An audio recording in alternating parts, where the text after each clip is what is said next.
one of the things I liked about this play is not only did it get me to bring back the Cassie character, but it got me to bring back Big Al from Big Al's I Gina. was going to mention that Yeah, you really have to read these plays in order, yeah, not only to see the artistic arc, but because every time Big L makes an appearance, because of Big L's Gina, there's such pathos to it each time. mm. Um, Yeah, I, and I Big think Al. that you would lose that if you don't read these plays in order.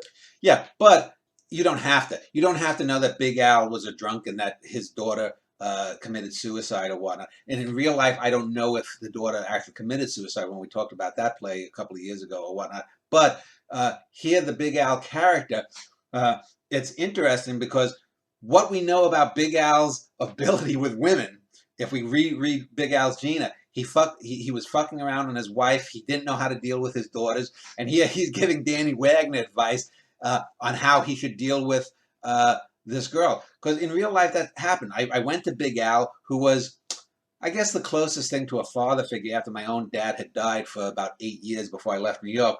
Uh, and I told him, I met this terrific girl. I don't know if she's involved with this guy or whatnot. We just to get to the Hollywood moment. The main scene is that Danny and her are walking along the Erie Canal in New York, and the Erie Canal is a famous canal, probably second most famous or third most, maybe the Suez Canal and the Panama Canal. But the Erie Canal was built almost 200 years ago as a magnificent work of engineering at the time to link the Great Lakes to the Hudson River, so that boats could go from the Atlantic right into the Great Lakes without having to go all the way up to the Gulf of St. Lawrence and go down the St. Lawrence River. And now that I finished the geography lesson,